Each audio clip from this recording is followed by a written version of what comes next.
që mund të diskutojmë edhe unë i referohem praktikës. Nuk du me bo vlerësim politik. Ku ke po sinceritetin, zoti Aziju, në atletë, që po donë puni me bashkëpunim, dhe i so na edhim se zoti Kurti nuk ka bashkëpunu halo me njeri gjallë mitë këtë dhe.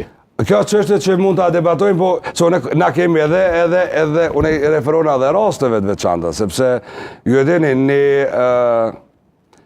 përmes me zgjatë që me bot regimin e gjatë shumë të shkurt është, ne kemi ndërtu qeverinë e parë LDK VVN dhe ju dini në gjitha rastet LDK-ja ka qenë shkaktar që zoti Kurti u bë kryeministër.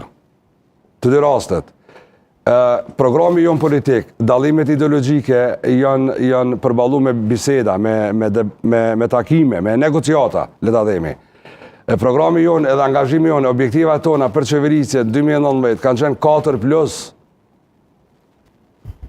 Nuk ka pas asë një çështje programore, ideologjike, sistemore, ose edhe politika reformuese që na kanë pengu me mbyll si pas marrëveshjes shkruame në letër, programit edhe buxhetit planifikum.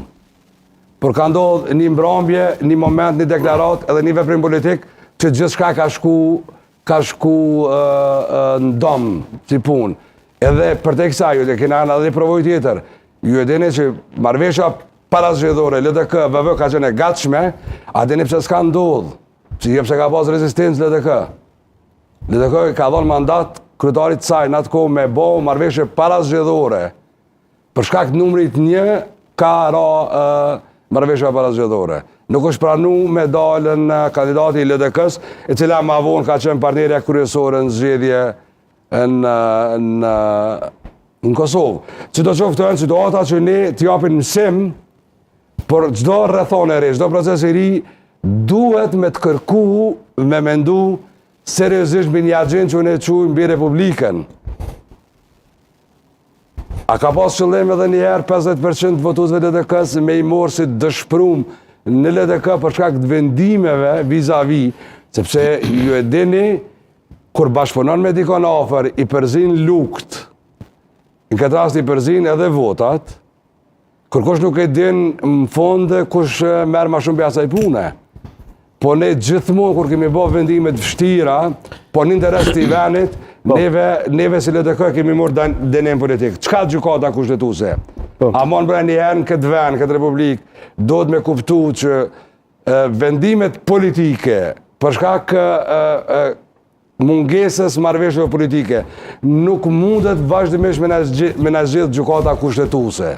Po megjithatë jemi demokraci e shtetëri, zoti Aziju, do të më vet dikon. Do të me pyet, unë i besoj gjykatës kushtetuese, si qytetar, edhe si deputet i zgjedhur, i besoj.